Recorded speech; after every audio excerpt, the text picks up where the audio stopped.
ครับผมเนี่ยครับเป็นมากับเขากับนี่ยังซอยอยู่นี่นะโดยอยู่นี่โดยนะเขากับพยายามเต็มที่ได้มันมาครับแต่อยู่ในบ้านคนนี้แหละก่อน สิว่าไปได้สันเนาะไอ้เนาะ เขากับชุดแต่อยากให้ไปอยู่บอกมันสะดวกสบาย โดย อยู่ใกล้กับต้องใส่ผลเองนะเป็นมาอะไรกันนะ แต่ว่าทั้งน้องเพิ่นก็อันอยากไปอยู่ได้ไอ้อยากไปอยู่น้ำไซพ่นแล้วก็ตูโจ้ยคือตูโจ้ยนี่เว้ามาว่าขั้นว่าอันเพิ่นให้มาหันเพิ่นหับหันนายบ้านหับหันอยากให้เป็นลูกตูโจ้ยเลยก็ได้ตูโจ้ยว่า เป็นยังจังบ่หับเรา เฮาบ่ฮู้อันนี้เพราะว่าอัน ก่อนนี้ยังเราก็คือว่าบ่ได้ไปขาดอะไรคือว่าบ่ได้ไปเฮ็ดผู้ผิดอะไร โดยนั่นแหละ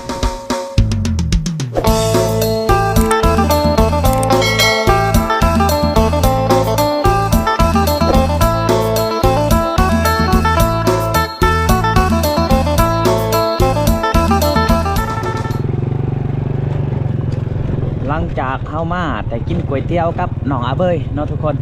กะเบาแอนโทรให้น้องอาเบยเมื่อก่อนน้องอาเบยมาก่อนทุกคนกะมาตอนนี้กับป้าโทรทีมงานยูทูบเบอร์ที่ว่าหลายคนทุกคนเนาะน่าจะหอดแล้วทุกคนเนาะแต่ทั้งน้องเพิ่นบ่เห็นทุกคนตอนนี้เนาะจะอยู่ทางไหน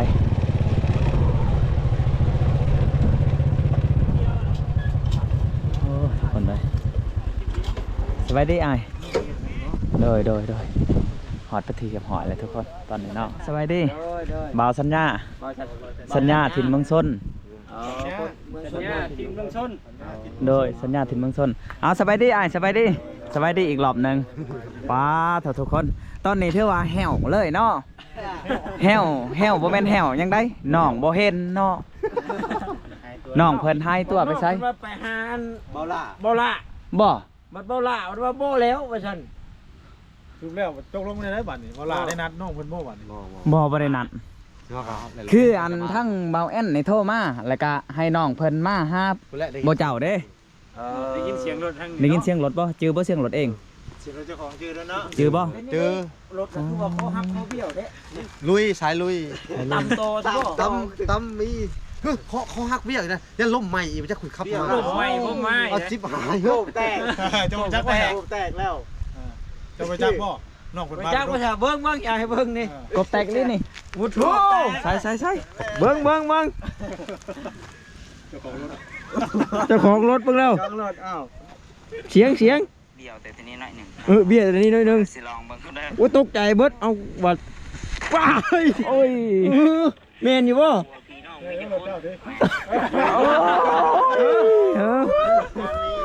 เล็บมอนนี่เผ็ดไปสิวเขาตกใจเบิดว่าจำได้ไงเนี่ยจักแล้ว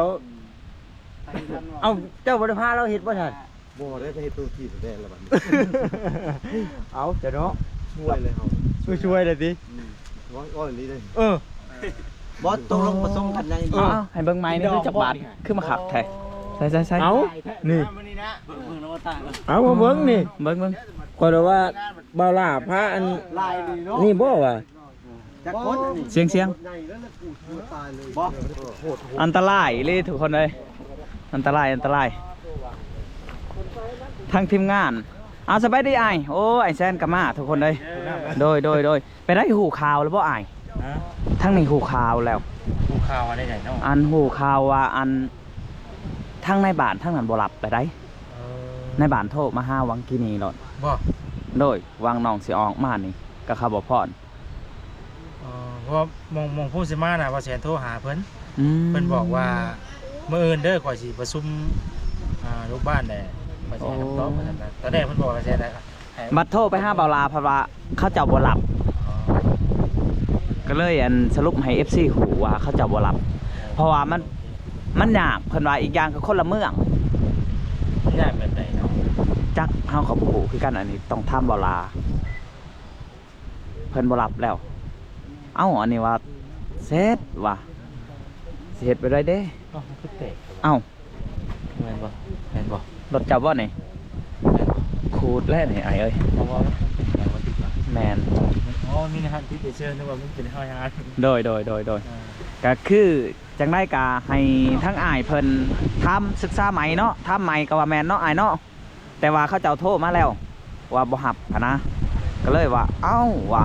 สุดท้ายก็สิได้เฮ็ดกระต๊อบก่อนนั่นแหละคิดว่า ก็บ่เป็นหยังครับเพิ่นบ่ฮับก็เฮาก็มีหยังซอยก็ซอยอยู่นี่แหละ โดย เฮ็ดอยู่นี่ โดย นะเฮาก็พยายามเต็มที่จะได้เพิ่นบ่ฮับก็ไปอยู่ในบ้านเพิ่นนี่แหละก่อน สิว่าไปได้สันเนาะอ้ายเนาะ เฮาก็สุดแต่อยากให้ไปอยู่หม้องมันสะดวกสบาย โดย อยู่ใกล้กับคนต้องใช้ผลที่นะ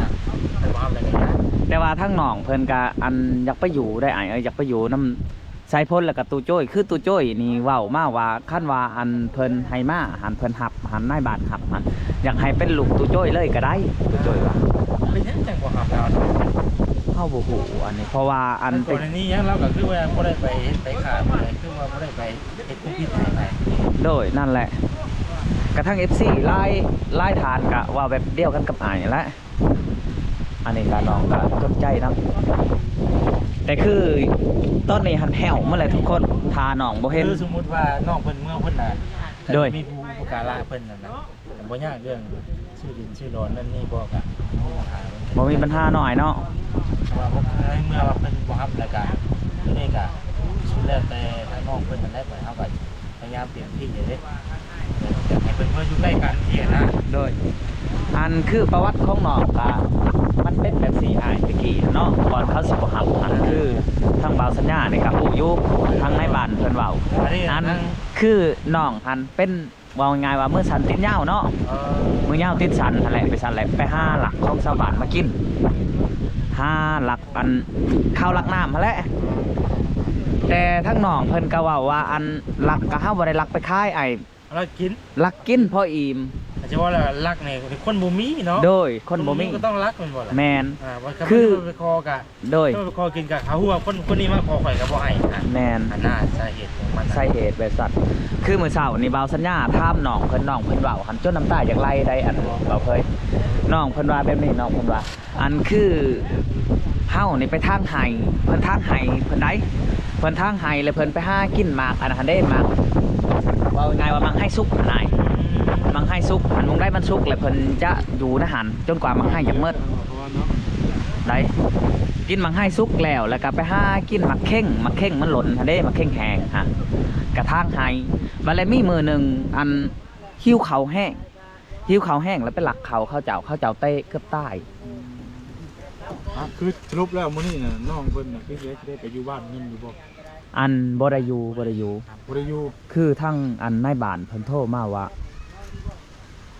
เขาเจ้าบ่ฮับ เพราะว่าทั้งพุ่นน่ะบ่รับแล้ว โดยแต่ทั้งในบ้านทั้งนี่ว่าให้เฮ็ดตรงนี้แหละว่าเฮ็ดบอนนี่แหละเพราะว่าดินพื้นนี่ก็เขาเจ้าสิให้อยู่สิแบ่งค่ายให้ พี่น้องเนาะ โดย แล้วจะมีผู้ขายที่ให้มันบ่ แม่นแถวนี้มีบ่อนขายดินให้ ในบ้านนั้นบ่รับ ก็คืออันขั้นว่าอยากให้สะดวกสบายก็คือทำวาสัญญานี่ก็อยากแนะนำอายแนวนึงหั่นนะคือทางที่เขามาได้อายถามเขาเจ้าแถวนั้นก็น่าจะขายเฮาว่า ขอหน้าทางอ่ะบ่ นาทางแถวนั้นน่าจะขาย ขอมาพักกินเนาะ โดยรถบ่ต้องเข้ามาฮอดพี่ก็ได้แถวบ้านหันทางนอกเด้ไกลทางแดงหันเอ้าแล้วแถวลังๆเขาหั่นแหละ บ้านเดียวกับมันนี่คนละบ้าน บัดเดียวกันเด้อได้บัดเดียว ให้ทางนี้มันอยู่ไหนเนาะ โดยคือคนจากหมู่บ้านง่ายๆไปออกหันเอาไปหักออกเส้นทาง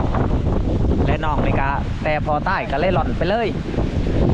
เพราะว่าตัวคนเดียว ว่าได้คำตอบแล้วก็ได้ขาย ใจหายบ่อายเป็นสิว่าเลยได้เนาะทุกคนเนาะ หลังจากที่ว่าเฮารอรุ่นกันว่าคำตอบก็คือทั้งในบ้านนั้นบ่รับเนาะ โดย รับแล้ว อันนี้ก็ได้ยินชัดเจนจากเบาลาเขาเจ้าโทรมาว่าบ่ครับแล้ว ในบ้านก็โทรมา ทางในบ้าน วันแรงว่าจะสิโทรไปถามเพิ่นอีกเทื่อนึง โทรไปถามอีกเทื่อนึง เดี๋ยววันแรงว่าจะโทรไปถาม อันทาง FC ก็ว่าให้เบาแซนทำเองว่ะก็คือว่าเลย ผมก็ถามเหมือนกัน โดย ผู้ชมเขาก็โทรไปถามแล้วว่าขอยังบ่ได้ประชุมเดี๋ยวมื้ออื่นก็จะให้คำตอบเลยว่าซั่นเดี๋ยวประชุมทุกบ้านก่อนแล้วก็กับอีกอันผู้ที่ว่าสูงกว่าเพิ่นนั้นซั่นนะ โดย เอาแทนว่า ถ้าว่าก็โทรมาหาบ่เร่งนี่เพิ่นว่าไปบ่รับแล้วก็เฮาก็จะได้ฮู้ชัดเจนนํกันไปเลยสินะ แม่น เฮาก็คือบ่รับเฮาก็แค่นั้นแหละเฮาก็แค่อยากฮู้คำตอบจากเพิ่นนั่นแหละบ่รับก็คือบ่รับแต่บ่ต้องว่ามื้อนั้นมื้อนี้เฮาก็บ่อยากรอหลายเทื่อหลาย เสียเวลาเนาะอ้ายเนาะ บ่รับก็คือบ่รับไปโลดนะบ่ต้องให้เพิ่นว่ามื้อนั้นมื้อนี้สินะ โดย เท่านั้นแหละ แมนทุกคนกระทั่งอายเพิ่นก็ แม่น บ่อยากมาไล่เถือก็ว่าแมนเนาะมันเสียเวลาเนาะเวียกงานเนาะแต่ละคนก็บ่คือกัน ไปก็คือให้ มีหยังกะสมมุติว่าทั้งผู้ใหญ่เพิ่นอยากซอยก็ซอยอยู่นี้เนาะ โดย คือบ่ได้ไปใช้แล้วบัดนี้พี่น้องเอ้ยถ้าว่ามีผู้ใหญ่เพิ่นอยากซอยเรื่องดินก็ซอยชื่ออยู่นี้เท่านั้นพี่น้องเอ้ยเนาะ โดย เฮาก็เฮ็ดจังได๋จังเนาะเฮาก็สิพึ่งกันบ่ได้เด้ แมนสิขึ้นกับบ่ได้ ผิดคือกัน เพราะว่าบ้านเมืองเพิ่นบ่เอาเนาะ ว้าวก็คือ เฮาก็ต้องยอมรับนะครับ โดย เฮาก็ต้องอยู่นี่คือเก่าอยู่แล้ว เพราะว่าประวัติของน้องก็คือเฮาเว้ากันนี่แหละเพราะว่าอันนี้หันบ่ได้ว่าแต่น้องไปก็คือบ่าวสัญญานี่ก็สิเฮ็ดคือกันยอมรับเลยยอมรับตัวเองอ้าวเฮ็ดไปได้สันกินมังให้ไปวันๆแต่สิว่าไปได้สัน กินบังให้ กินมังให้สุกตั้งเขา เฮ้ยมาไปคอกับคนกับบ่ได้ยอมรับว่าสิให้ คันว่าเฮาไปข้อนี่เขาเจ้าไหลนี่เลย อ่า ก็จำเป็นต้องได้หลักกิน ถ้าบ่รักกินบ่ได้กินบัด บ่หลักกินก็บ่ได้กินคันว่าหลักไปคายหันบ่มี มีแต่รักกิน คันขึ้นไปพอข้าวสารข้าวเจ้าเราก็บ่เอา เอาแต่เขา เอาแต่เขาคันเปิดเบิ่งเขาในติ๊บบ่เห็นแหละคือบ่เอาเพิ่นว่าไปซั่นบ้านเฮาทำชาวบ้านก็ชาวบ้านก็เว้าคือกันยืนยันคือกัน เป็นได้จังหวะชาวบ้านอยากหา เรื่องรักเรื่องเล่มเนาะมันก็ แม่น คือว่า มันก็แต่ว่าเฮามีอยู่มีกินแล้วนะมันก็สิรักอยู่บ่ บ่หลักคือทางน้องเพิ่นเดี๋ยวนี้ก็เฮาทำกับบ่หลั นึ ก งมาน้องเพิ่นบ่มีผู้อบรมแล้วก็ขาดแบบว่าเพิ่นอยู่ตัวคนเดียวเพิ่นน่ะนะ โดย แต่บ่มีผู้ให้พวกแนะนำแนวทางที่มันดีนะไอ้นั่นนี่คนเฮาเนาะแต่ว่าคนใดคนหนึงเฮาปรึกษากันนั่นนี่นะน้องๆเพิ่นอาจจะพัฒนาเองแล้วก็สิฮู้จักเองการใช้ชีวิตเป็นนี่เพิ่นก็สิฮู้เองเพิ่น โดยอ้ายแม่น ที่ผ่านมาบ่มีไผให้คำปรึกษากับเพิ่นเนาะ บ่มี กับคนที่ร่อนไปไม่ใช่ให้คำปรึกษากับเราอะนะ โดย คืออันย่ำไห้ย่ำหน้าเพิ่นก็นอนอยู่ถ้ำพุ่นใดเพิ่นบ่ได้นอนบ้านบ่ได้นอนแถวอันแบบต้นหมอกต้นไม้ไปสิเพิ่นบ่ได้นอน เพิ่นจะอยู่แต่ในถ้ำในหูเอ้าทุกคนคลิปนี้ก็ ก็จังซั่นแล้วจะเด้อ โดย เนาะเดี๋ยว คือว่ากันหั่นแหละเนาะอ้ายเนาะ วันแรงก็จะเนาะจังได๋ โดย ต่อกัน สบายดีนะ โอเคสบายดีเอาสบายดีอ้ายสบายดี เอาสู้ๆไปนํกันเนาะ โดย แล้วก็ติดตามน้องเพิ่นอยู่นี่แหละพี่น้องเอ้ยเนาะบ่เป็นหยังเนาะ โดย อยู่ไสก็ได้คือกันพี่น้องเอ้ย คนใดจักสิว่าจังไดเนาะก็ทั้งคำตอบก็คืออธิบายสู่ฟังหั่นแหละแต่ว่าทั้งยูทูบเบอร์หลายๆช่องในก็ห้าหนองบ่เห็นเนาะทุกคนเนาะเอาสบายดีบ่พ่อน สบายดีเด้อ โอ้สบายดีเป็นได้อันหนองเพิ่นไปใช้ทางนั้นคือจังหวะยื่นจึกโอ้ ใช้เพิ่นไปชื่อเถืองซื้อของแล้ววะ โอ้น่าจะไปธุระเนาะ แม่ลงธุระว่าบางทีเพิ่นขับเรือยังบ่ซื้อ แมนก็คือคำตอบก็คือบ่ได้ไปอยู่บ้านลุงจ้อยเนาะเพิ่นบ่ได้ไปคนนั้นจักสิว่าจังไดก็คือทั้งอ้ายเพิ่นถามมาเฮาก็บอกตามตรงเลย แต่อ้ายเพิ่นถามใหม่ได้อ้ายเพิ่นถามใหม่ก็ว่าพังเบิ่งก่อนมื้อแรงว่าก็คันว่าไปอยู่ก็แห่งดีและสะทุเนาะ แม่แต่ยิ่งดีชีบ่ได้เข้ามาไกลประมาณนี้นะฮะ โดยจักสิว่าจังไดทุกคน อายุ เอ้า ก็สะดวกได้ แมนก็คือตอนนี้เฮากาได้ล่อหนองทุกคนล่อหนองมาเนาะก็ว่าแมนเนาะคือหนองไปหาอ้ายคนหนึงพุ่นแหละทั้งหนองพุ่นแต่เฮาบ่ฮู้ว่าไปทางใดเพิ่นว่าประมาณว่า5นาทีเนาะทางยูทูบเบอร์หลายๆช่องก็ยื่นทาหรือว่ารอคอยหนองไปเนาะน่าจะไปเวียกเนาะเอาสบายดีเบาแอน สบายดี โอ้ สุภาพบอกให้หนุ่ม ไปยังเกาะ สบายดีสุภาพบอกให้หนุ่ม โดยสุภาพ คนหล่อเนาะ เป็นได้อันทางหนองเพิ่นไปไส จักไปเวียดเท่าไหร่ยังบ่เห็นครับ อ๋อโดย โดยนั้นก็คิดกลับแหละ สิได้กลับเนาะเพราะว่าทามันกระด้นเนาะ โดนผู้สมควรแล้วตอนนี้เนี่ย เวลากับมันบ่ค่อยทาแล้วเนาะ เวลาบ่ทาป่านั่งบ่ทาป่า โดย เวลาบ่ทาคนเนาะพี่น้องทีแรกว่าจะมอบของให้น้องมันก็ตัก โอ้ยังบ่ทันได้หมอบคล้องสมบ่เด่นนี่ฮะ ยังบ่ได้มอบ ยังบ่ได้หมอบก็คือน้องไปก่อนเนาะน่าจะไปหาพี่น้องแถวไกลๆนี่แหละทุกคนเนาะหรือว่าไปสื่อของสื่อคลองประมาณนั้นแหละเนาะอีกบ่ด้นน้องเพิ่นก็จะกลับมาทุกคนเนาะอันนั้นคือบอลน้องอยู่ทุกคนบอลน้องอยู่โอ้ลำบากขนาดทุกคนเลยจักสิว่าแบบใดเนาะลำบากแห้งบอลอยู่บอลเศร้าก็คือทั้งยูทูบเบอร์ไล่ๆสองบริพอหรือว่าบาวลาไซบุญบริพอนี่ทุกคนน้องเพิ่นก็จักสิเป็นจังไดเนาะน่าจะเล่หล่อนไปเรื่อยๆเนาะตามกาลเวลาทุกคนโลกนี่มันหมุนไปอยู่วนเวียนเนาะ ใจนำเพิ่นได้ทุกคนเลย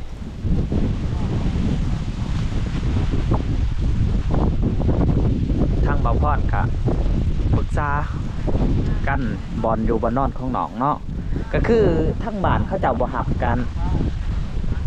ทางเบาแซนถึงกะบางที่ก็สิซื้อดินตอนนี้เนาะทุกคนเนาะ